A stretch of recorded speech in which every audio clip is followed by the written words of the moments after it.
நேரு அவர்களே, ரகுபதி அவர்களே, தம்பி அன்பில் மகேஷ் பொய்யாமொழி அவர்களே, மெய்யநாதன் அவர்களே, வாழ்த்துறை வழங்கி அமர்ந்துள்ள தகைசால் தமிழர் இந்திய யூனியன் முஸ்லீம் லீக்கினுடைய அகில இந்திய தலைவர் பேராசிரியர் ஐயா காதர் மொஹிதீன் அவர்களே, விடுதலை சிறுத்தை கட்சியினுடைய தலைவர் எழுச்சி தமிழர்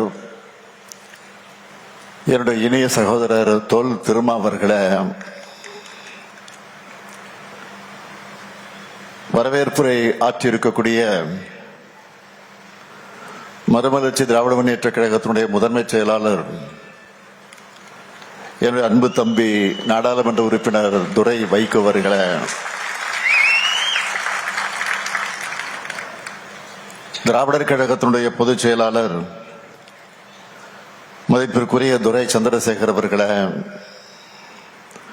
மக்கள் நீதி மைய பொதுச் செயலாளர் அருமை சகோதரர் அருணாச்சலம் அவர்களே,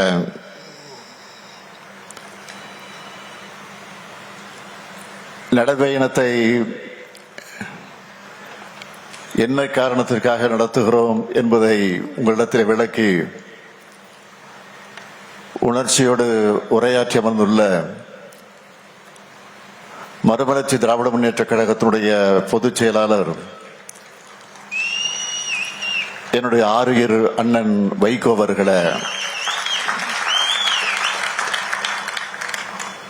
வருகை தந்துள்ள சட்டமன்ற நாடாளுமன்ற முன்னாள் இந்நாள் உறுப்பினர்களே, முன்னிலை ஏற்றுள்ள அவைத்தலைவர் அர்ஜுன் ராஜ் உள்ளிட்ட மதிமுக நிர்வாகிகளே, தோழமை இயக்கங்களை சார்ந்திருக்கக்கூடிய நிர்வாகிகளே, நன்றி உரை ஆற்றியுள்ள செந்தில் அவர்களே, பத்திரிகை மற்றும் ஊடகத்துறை சார்ந்த நண்பர்களே, சமத்துவ நடைபயணத்தில் பங்கேற்று தன்னுடைய கடமையை நிறைவேற்ற இருக்கக்கூடிய அன்புக்குரிய தம்பிமார்களே, அருமை நண்பர்களே, உங்கள் அனைவருக்கும் என்னுடைய அன்பான வணக்கம். தன்னுடைய பொது வாழ்க்கையில தமிழ்நாட்டோட குறுக்கும் நெடுக்குமாக தன்னுடைய காலடி படாத இடமே இல்லை என்று சொல்லுகிற அளவுக்கு மக்கள் பிரச்சனைகளுக்காக நடைபயணம் செஞ்சவர் நம்முடைய அருமை அண்ணன் வைகோ அவர்கள். அவருடைய நெஞ்சுரத்தையும் ஸ்டாமினாவையும் பார்க்கும்போது அவருக்கு 82 வயசா அல்லது 28 வயசா என்று நமக்கெல்லாம் ஆச்சரியப்பட தோணுது. ஒரு இளைஞருக்குரிய வேகத்தையும் ஊக்கத்தையும் உத்வேகத்தையும் இன்னைக்கு அவர்கிட்ட நாமெல்லாம் பார்க்கிறோம். இளைஞர்களுக்கு நல்வழி காட்டிட, அதுவும் இளைஞர்களோட ஒன்று சேர்ந்து இந்த சமத்துவ நடைபயணத்தை தொடங்குகிற அண்ணன் வைகோ அவர்களுக்கு என்னுடைய வாழ்த்துக்கள், பாராட்டுக்கள். திராவிட இயக்கத்தை பொறுத்த வரைக்கும் காலந்தோறும் இளைய தலைமுறையோட நலனுக்காகவும் எதிர்காலத்தினுடைய நன்மைக்காகவும் அவர்களின் வளர்ச்சிக்காகவும் செயலாற்றிக் கொண்டிருக்கக்கூடிய இயக்கமாக நம்முடைய இயக்கம் இருந்து கொண்டிருக்கிறது. தள்ளாத 95 வயதில தளராம தொண்டு செஞ்சவர் தந்தை பெரியார் அவர்கள். தமிழ்நாட்டு இளைஞர்களுக்கும் பெண்களுக்கும் கல்வி உள்ளிட்ட எல்லா உரிமைகளும் பெற்றிட கிடைக்கணும், அதுக்கு சாதி மதம் உள்ளிட்ட தடைகள் அகற்றப்படணும், அது தகர்க்கப்படணும்னு தன்னுடைய இறுதி மூச்சு வரைக்கும் பாடுபட்டவர் தந்தை பெரியார் அவர்கள். அவர் வழிவந்த தலைவர் கலைஞர் அவர்கள் 80 ஆண்டு கால பொது வாழ்க்கைக்கு சொந்தமானவர். சர்க்கர நாற்காலியில உட்கார்ந்த வண்ணம் ஓய்வில்லாமல் உழைச்சார். 16 வயசுல மாணவநேசன் பத்திரிகை ஆரம்பிச்சு இளைஞர்களுடைய உறவாடிய அவர் 89 வயசுலயும் பேஸ்புக், ட்விட்டர்ல இளைஞர்களுடைய அரசியல் பண்ணார். அப்படிப்பட்ட திராவிட இயக்க யூனிவர்சிட்டியில படிச்சவர் தான் அண்ணன் வைகோ அவர்கள். ஏன் இந்த ஸ்டாலினும் அதே யூனிவர்சிட்டி மாணவன் தான். அண்ணன் வைகோ அவர்கள் தலைவர் கலைஞருக்கு பக்கத்திலே இருந்து அரசியல் கத்துக்கிட்டவர். தலைவர் கலைஞர் அவர்களை பற்றி அடிக்கடி சொல்லுகிற போது அவர் குறிப்பிட்டு சொல்லுவார், இமைப்பொழுதும் நம் நெஞ்சை விட்டு அகலாத தலைவர் கலைஞரும் சொல்லுவார். அவரே குறிப்பிட்டார். அப்படிப்பட்ட தலைவர் கலைஞர் அவர்கள் மதுரையிலிருந்து திருச்செந்தூருக்கு நீதி கேட்டு நடைபயணத்தை நடத்திய நேரத்தில் அவருடைய கால் கொப்பளிக்க நடந்து சென்ற போது அவருக்கு பாதுகாவலராக கூடவே நடந்தவர் தான் அண்ணன் வைகோ அவர்கள். இன்னைக்கு தேர்ந்தெடுக்கப்பட்டிருக்கக்கூடிய இளைஞர் படையோடு சமத்துவ நடைபயணத்தை நடத்துகிறார். இந்த நடைபயணத்தில் பங்கேற்கக்கூடிய பலரையும் நேர்ல அவரே தேர்வு செஞ்சிருக்கிறார். அது எப்படி தெரியுமா? இந்த இளைஞர்கள் எல்லாம் பெற்றோருடைய சம்மதத்தை பெற்றிருக்கிறார்களா? இதனால அவங்களுடைய கல்லூரியுடைய தேர்வை ஏதாவது பாதிக்குமா? அவங்களுடைய உடல் தரம் என்ன, மன உறுதி எப்படி இருக்கு, ஆர்வம் எப்படி இருக்கு, எல்லாத்தையும் உறுதி செஞ்சுட்டு தான் இந்த இளைஞர் படைய அவர் தேர்ந்தெடுத்திருக்கிறார்.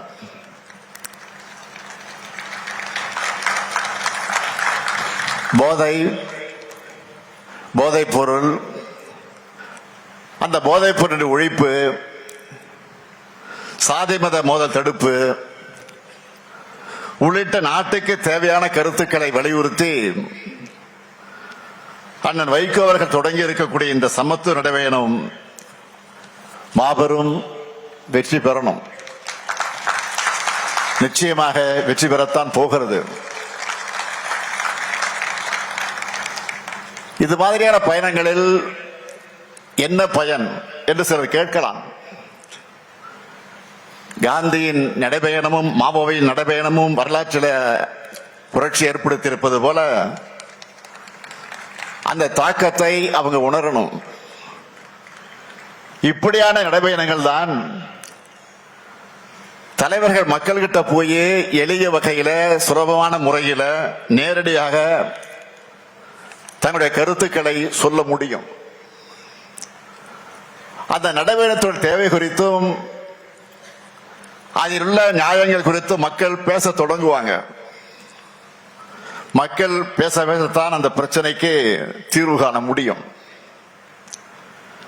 திராவிட இயக்க மேடைகளையும் நாடாளுமன்றத்திலையும் தமிழ்நாட்டோட தமிழர்களுக்காக அவருடைய உரிமைகளுக்காக கர்ஜித்த வைகோ அவர்கள் முதுமையை முற்றிலுமாக தூக்கி எறிந்துட்டு இந்த நடைபயணத்தை தொடங்கி இருக்கிறார். இளைஞர்களுடைய எதிர்காலத்தை சீரழிக்கக்கூடிய போதைப் பொருட்களை நாம நிச்சயமாக ஒழிக்கணும். அதுல எந்த கருத்து மாறுபாடும் வேறுபாடும் கிடையாது. போதையின் பாதையிலிருந்து இளைஞர்களை காக்கணும். அதற்காக அரசு பல்வேறு நடவடிக்கைகளை எடுத்துக்கிட்டு இருக்கு. அது மூலமா ஓரளவுக்கு, முழுமையாக இல்ல, ஓரளவுக்கு பலனும் கிடைச்சுக்கிட்டு இருக்கு. ஆனா ரொம்ப முக்கியமானது, அந்த பழக்கத்திற்கு அடிமையானவங்க அதோட பாதிப்புகளை உணர்ந்து அந்த பழக்கத்தை கைவிடணும். அவங்க கூட இருக்கிறவங்க அவங்கள திருத்தணும். போதைப் பொருட்களுடைய பழக்கம் என்பது மிகப்பெரிய நெட்வொர்க். அந்த நெட்வொர்க் அழிக்க மாநில அரசுகளும் ஒன்றிய அரசும் இணைஞ்சு செயல்படணும். ஏராளமான போதை வஸ்துகள் நாட்டுக்குள்ள வருது. அதிகப்படியான போதைப் பொருட்கள் எந்தெந்த துறைமுகங்கள் வழியா நாட்டுக்குள்ள நுழையுதுன்னு நம்ம செய்திகள்ல பார்க்கிறோம், படிக்கிறோம். இந்த நுழைவாய்களை நாம அடைச்சாகணும். நாட்டோட எல்லைக்குள்ள போதைப் பொருட்கள் வர்றதையும் மாநிலம் விட்டு மாநிலம் கட்டுப்படுத்த, மாநிலம் விட்டு மாநிலங்கள் கடத்தப்படுவதையும் ஒன்றிய அரசின் முகமைகள் தீவிரமாக கண்காட்சியை தடுக்கணும். அதுக்கு எல்லா மாநில அரசுகளும் தேவையான எல்லா ஒத்துழைப்பையும் கொடுக்கணும். எடுத்துக்காட்டுக்காக நான் சொல்றேன், கடந்த சில மாதங்கள்ல திருவள்ளூர், வேலூர், ராணிப்பேட்டை போன்ற மாவட்டங்கள்ல இருந்து 1 லட்சத்துக்கு அதிகமான போதை மாத்திரைகளை பிடிச்சிருக்கிறோம். இந்த கடத்தல்ல சம்பந்தப்பட்டவங்க மகாராஷ்டிரா, ஆந்திரா, தெலுங்கானா, ஹரியானா போன்ற மாநிலங்களை சார்ந்தவர்களாக இருக்காங்க. அதே போல இன்னும் சில வழக்குகள்ல குற்றவாளிகள் நைஜீரியா, செனகல் போன்ற நாடுகளை சார்ந்தவர்களாக இருக்காங்க. இப்படிப்பட்ட நெட்வொர்க்கை ஒழிக்க எல்லாரும் கைகோக்கணும். நம்மை பொறுத்த வரைக்கும் போதைப் பொருள் பழக்கத்தை முற்றிலுமாக ஒழிக்கணும்னு தமிழ்நாடு அரசோட துறைகள், ஒன்றிய அரசின் துறைகளோட அண்டை மாநில காவல்துறையினரோடு முழு ஒத்துழைப்பையும் கொடுத்து செயல்பட்டு வருகிறது என்பதை நான் தெரிவிக்க கடமைப்பட்டிருக்கிறேன். போதை ஒழிப்புங்கிறது சமூகத்தோட கூட்டு பொறுப்பா இருக்கணும். முக்கியமா கலைத்துறை சார்ந்தவங்க பொறுப்புணர்ச்சியோடு தங்களுடைய படைப்புகளை உருவாக்கணும். போதையின் தீமைகளை சொல்றது தப்பில்லை, அதை குளோரிஃபை பண்றது ஒரு தலைமுறையே சீரழிச்சிடும். அதே போல பெற்றோர்கள் தங்கள் குழந்தைகள் பாசனத்தை காமிக்கணும் தான், அதை மறுக்க முடியாது. அதுக்காக அவன் பாதை மாறி போகும்போது வேடிக்கை பார்த்து கொண்டிருக்க கூடாது. யூடியூப், இன்ஸ்டா ரீல்ஸ் மூலமா வரக்கூடிய ஈஸி மணி பசங்களை தவறான பாதையில கொண்டு போறதுக்கான சான்ஸ் தான் அதிகம். எனவே குழந்தைகளை பொறுப்போடு வளர்க்கணும் பெற்றோர்களை நான் கேட்டுக்கொள்கிறேன். முக்கியமா அம்மா, அப்பா, அக்கா, தங்கச்சின்னு வீட்டில் இருக்கக்கூடிய சொந்தங்கள், நம்ம வீட்டு பசங்க வழி தவறி போகாம இருக்கிறத கண்காணிக்கணும். ஒருத்தருக்கு ஒருத்தர் மனசு விட்டு பேசணும். மனம் விட்டு பேசினாலே பாதி பாரம் குறைஞ்சிரும். தவறான பாதைக்கு போகக்கூடிய தேவை நிச்சயமாக இருக்காது. அதேபோல் ஆசிரியர்கள், சமூக வலைதள பிரபலங்கள் எல்லாருமே போதைப் பொருளுக்கு எதிரான விழிப்புணர்வை தொடர்ந்து பரப்பணும்னு நான் கேட்டுக்கிறேன். அடுத்து இன்னைக்கு நாட்டில் நிலவக்கூடிய முக்கியமான பிரச்சனை என்றால் அது சாதி மத மோதல்கள் தான். ஒன்றிய அமைச்சர் உள்ளிட்ட பொறுப்பில் இருக்கக்கூடிய பதவிகள் இருக்கக்கூடியவங்களை இப்ப வெறுப்பு பேச்சுக்களை பேசியும் இரு பிரிவினருக்கிடையே மோதலை தூண்டுகிற விதமாக செயல்படுவதை பார்க்கிறோம். தனிப்பட்ட முறையிலான நம்முடைய கொள்கைகளுக்கு நம்ம இந்திய நாட்டை ஒருமைப்பாட்டை, அமைதியை சீர்குலைக்கக்கூடிய நாசகார வேலையை அவங்க ஈடுபட்டு இருக்காங்க. நாட்டில் இஸ்லாமியர்கள், கிறிஸ்துவர்கள், ஆதி திராவிடர்கள், பிற்படுத்தப்பட்ட மக்கள்னு எல்லாரும் அச்சத்தில் வாழக்கூடிய ஒரு நிலைமை இன்றைக்கு ஏற்பட்டிருக்கு. இப்போ அண்மையில் நடந்த கிறிஸ்துமஸ் சமய விழா நடந்துச்சு. அந்த சமயத்தில் நாட்டில் பல்வேறு இடங்கள் நடந்த தாக்குதலை பற்றி எல்லாருக்கும் தெரியும். சில ஆண்டுகளுக்கு முன்னாடி நம்ம நாட்டில் இந்த நிலைமை இருந்துச்சா? ஊரே ஒண்ணு சேர்ந்து மகிழ்ச்சியா இருந்த காலம் போய் ஒருத்தருக்கு ஒருத்தரை எதிரியா கட்டமைக்கிற வேலையை பிளவுவாத சக்திகள் இன்றைக்கு தெளிவா செஞ்சிட்டு இருக்காங்க. அன்பு செய்ய சொல்லித்தர வேண்டிய ஆன்மீகத்தை சில கும்பல் வம்பு செய்வதற்காக பயன்படுத்துகிறாங்க. இந்த நிலையிலே தான் அண்ணன் வைகோ அவர்கள் இந்த சமத்துவ நடைபயணத்தை தொடங்கி இருக்கிறார். திராவிட இயக்கத்திற்கு பல்வேறு திருப்பு முனைகள் கொடுத்த நகர் தான் இந்த திருச்சி நகர். அண்ணன் வைகோ அவர்கள் இந்த நடைபயணம் நிச்சயமா புதிய வரலாற்றை படைக்கும். இந்த நடைபயணத்தோட தாக்கத்தை சமூக வலைத்தளங்கள் கொண்டு சேர்ந்து இளைஞர்களை பேசும் பொருளாக ஆக்க வேண்டியது ஊடகங்கள் மற்ற எல்லோருடைய கடமை. மது போதையும் அதைவிட ஆபத்தான மதவாத அரசியல் போதையும் தமிழ்நாட்டுக்குள் நுழையவிடாமல் தடுத்திட நாமெல்லாம் ஒன்று சேர வேண்டும். அந்த வைகோவுடைய நடைபயணம் நிச்சயமாக புதிய எழுச்சியை உருவாக்கி இருக்கிறது. அண்ணன் வைகோ அவர்கள் இந்த சமத்துவ நடைபயணம் வெற்றி பெற வேண்டும் என்று நான் வாழ்த்துகிறேன். அதே நேரத்தில் உரிமையோடு அவரிடத்தில் நான் கோரிக்கை வைக்க விரும்புகிறேன். உங்கள் அனைவரின் சார்பில் உங்களுடைய நோக்கம் பெரிதென்றாலும் உங்களுடைய உடல்நலம் எங்களுக்கு பெரிது.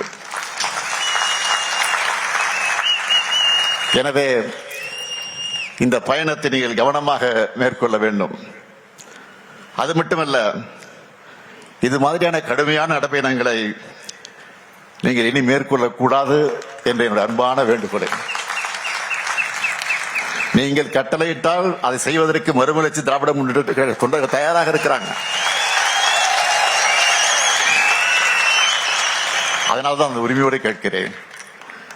நீங்க உங்கள் உடல்நலை பாதுகாக்கணும் என்று அன்பான வேண்டுகோள் இந்த நேரத்தில் உரிமையோடு கேட்டுக்கொண்டு உங்கள் பயணம் வெற்றி பெற வாழ்க வாழ்க வாழ்க என்று வாழ்த்தி விடைபெறுகிறேன். நன்றி, வணக்கம்.